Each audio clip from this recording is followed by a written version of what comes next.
बिस्मिल्लाहिर्रहमानिर्रहीम। अस्सलाम वालेकुम नाज़रीन, इरफान हाशमी आपको अपने शो में लंदन से खुश आमदीद कहता हूँ। व्यूअर्स, ब्रॉडशीट फैसले की सीरीज़ के साथ हम आपके सामने हाजिर हैं और ये इस सीरीज़ की 5वीं वीडियो है। इससे पहली 4 वीडियोस अगर आपने नहीं देखी तो डिस्क्रिप्शन में लिंक्स मौजूद हैं, आप उन्हें देख सकते हैं ताकि एक सिलसिला बरकरार रहे और आपको तमाम एपिसोड्स जो हमने पेश की हैं एक कॉन्टिन्यूटी में आपके सामने हकाइक आ सकें। मीडिया किस तरह चीज़ों को एक्सप्लॉइट कर रहा है और अपनी मनपसंद रिपोर्टिंग इस वक्त जारी है, लेकिन फैसले में क्या लिखा गया है इसे रिपोर्ट नहीं किया जा रहा। और आज की इस वीडियो में हम आपके सामने जो हकायक लेकर आ रहे हैं, लाहौर इस्लामाबाद मोटरवे के हवाले से कितनी किकबैक्स हुई और इसका क्या जिक्र किया गया है और 76 जायदादें कहाँ कहाँ पर ये इनकी लोकेशंस क्या है, किन किन ममालिक के अंदर ये मौजूद हैं, कुल मालियत कितनी है और ब्रॉडशीट से कितनी कमीशन तय पाई, ये तमाम हकीकतें आज की इस वीडियो में हम आपके सामने पेश करेंगे। मुद्दई की जानिब से एक्सपर्ट विटनेसेस में मैसर्स लारोका और मार्क वोजिच शामिल हैं, जिन्होंने 18 मई 2018 को अपनी फर्म स्ट्रोज फ्राइडबर्ग की रिपोर्ट पेश की। 3 जुलाई 2018 को उन्होंने पहली नज़रसानी शुदा रिपोर्ट पेश की, जिसमें उनकी रिस्पोंडेंट के एक्सपर्ट विटनेसेस मार्क बेंजेंट से होने वाली टेलीफोनिक गुफ्तगू भी शामिल थी। स्ट्रोज फ्राइडबर्ग एक फर्म है। मिस्टर लारोका इसके न्यूयॉर्क ऑफिस में मैनेजिंग डायरेक्टर के ओहदे पर काम कर रहे हैं और मार्को वोजिच ग्रुप के डायरेक्टर इंटेलिजेंस और इन्वेस्टिगेशन हैं।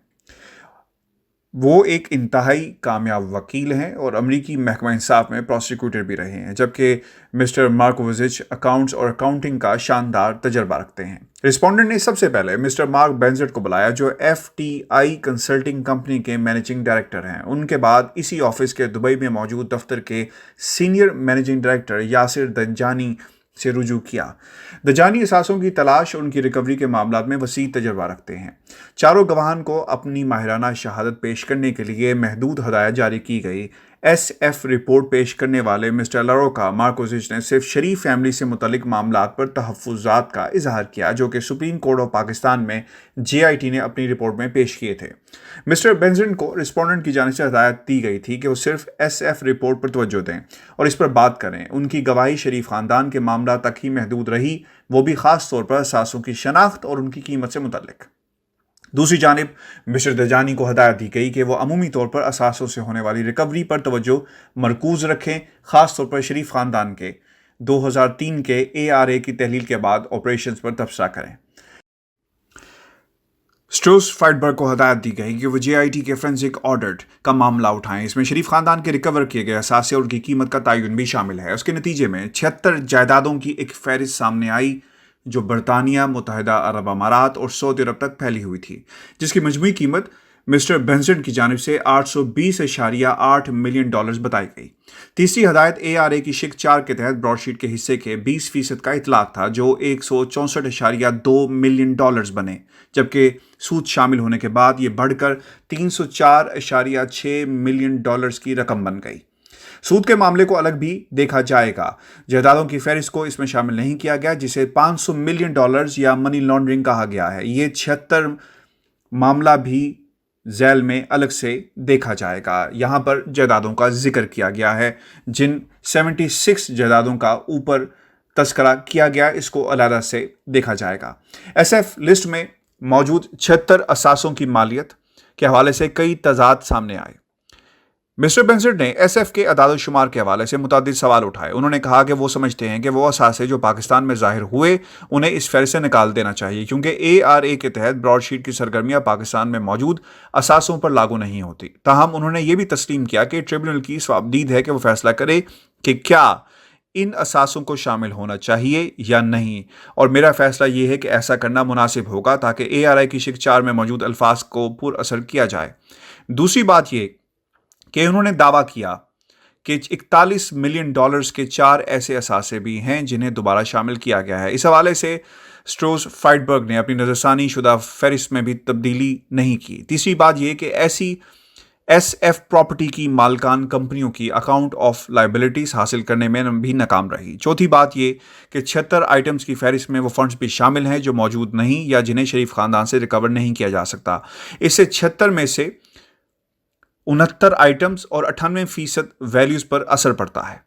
5वें नंबर पर SF لسٹ کے پاس اکاؤنٹس کی حقیقی تفصیلات نہیں ہیں کیونکہ ہر آئٹم کی ریکوری اس کی ٹوٹل قیمت سے کہیں کم ہے۔ چھٹے نمبر پر یہ کہ اگر براڈ شیٹ نے دسمبر 2003 کے بعد بھی کام جاری رکھا تو اکاؤنٹ کی جاری اخراجات لاسٹ ریونیو کو شامل کیا جائے۔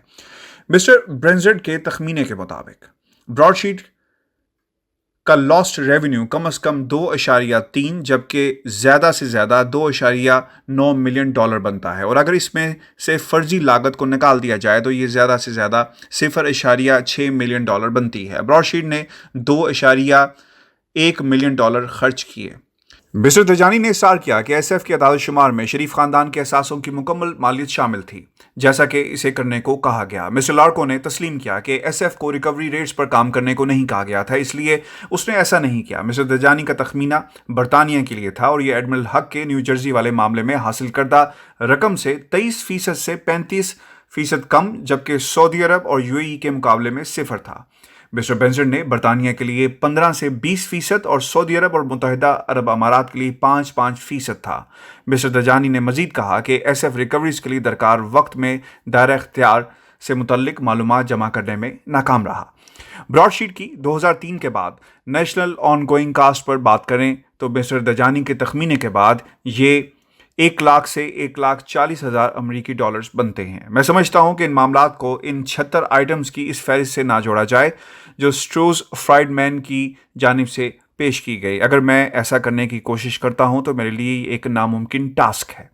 میں نے جو نتیجہ اخذ کیا ہے وہ کچھ یوں ہے۔ رسپونڈنٹس اس حوالے سے درست کہہ رہے ہیں کہ مکمل مالیت کے ساتھ اثاثوں کی فہرست نقصان کا اندازہ لگانے کے لیے ناکافی ہے۔ یہ بھی ضروری ہے کہ ریکوری کا ہر سطح پر تخمینہ لگایا جانا چاہیے جس میں لاگت اور وصولی کا وقت شامل ہے، اور ظاہر ہے فہرست میں موجود آئٹمز کی الگ الگ وقت میں ہونے والی ریکوریز کا الگ الگ جائزہ لیا جائے۔ مدعی نے ایسے کوئی شواہد پیش نہیں کیے جس پر ایسا کیا جائے۔ ایس ایف لسٹ ان اثاثوں کی شناخت نہیں کرتی جو شریف خاندان کے پاس موجود ہیں۔ یہ ان جائیدادوں کی فہرست ہے جو گزشتہ 20 سال سے زیادہ عرصہ ان کے استعمال میں رہی۔ ان کا ایک نتیجہ یہ ہے، جیسا کہ رسپونڈنٹس کی ماہرانہ گواہی میں پوائنٹ آؤٹ کیا گیا ہے، کہ فہرست میں ان فنڈز کو بھی شامل کیا گیا جن سے جائیداد خریدی گئی اور جائیداد کو بھی، یا کسی جائیداد کے شیئرز کو بھی، اور اس جائیداد کو بھی، یا پھر جائیداد خریدنے کے لیے لگائی گئی رقم، اور پھر بعد میں جائیداد فروخت کرنے کے بعد حاصل ہونے والی رقم کو الگ الگ شامل کیا گیا۔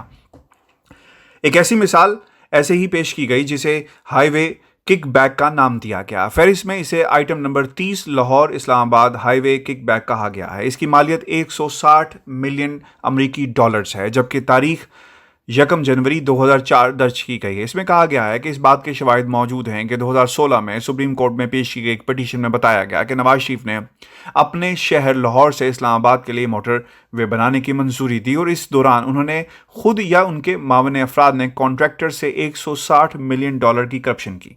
اس حوالے سے میرا خیال یہ ہے کہ شواہد اس بات کو سپورٹ نہیں کرتے کہ نیب نے ان سے کچھ ایسا وصول کیا یا ابھی کر سکتا ہے جس کی مالیت 160 ملین ڈالر ہے۔ میں اس بات کے لیے تیار ہوں کہ ریکوری کی شرح سعودی عرب اور متحدہ عرب امارات کے لیے 0 جبکہ برطانیہ کے لیے 20% ہو، جس کی رسپونڈنٹ نے تجویز دی۔ یہ صرف ایک کیس سے متعلق ہے جس کا نام ایون فیلڈ فلیٹس ہے، جنہیں احتساب عدالت نے حکومت پاکستان کی پراپرٹی قرار دیا ہے۔ ان کی مجموعی مالیت 13 ملین ڈالرز ہے۔ اگر حکومت انگلش عدالتوں میں اسے ثابت کرنا چاہتی ہے اور اس کے بعد اس کی مالیت کا اندازہ کرنا ہے تو میرا خیال ہے کہ ان کی نیٹ ورتھ کسی صورت 8 ملین ڈالر سے کم نہیں۔ لیکن میں یہ تسلیم کر سکتا ہوں کہ سعودی عرب اور یو اے ای میں موجود اثاثوں کی مالیت کم ہو سکتی ہے، تاہم اس کا انحصار ہر کیس کے الگ الگ حالات سے ہے۔ مسٹر دجانی نے براڈ شیٹ کی آن گوئنگ کاسٹ کا تخمینہ 1,20,000 ڈالرز ماہانہ لگایا ہے، جہاں تک میں سمجھا ہوں، اور مدعی نے اسے چیلنج کیا ہے کہ یہ سالانہ 14,40,000 بنتا ہے، لیکن لاگت اس وقت بڑھے گی جب اے آر اے اپنا آپریشن جاری رکھے اور براڈ شیٹ پاکستان میں متحرک رہے۔ اس کو زیادہ سے زیادہ شیئر کریں۔ وہ تمام حقائق جو ریکارڈ پر موجود ہیں، فیصلے میں کیا لکھا گیا، قوم تک پہنچنا بہت ہی ضروری ہے۔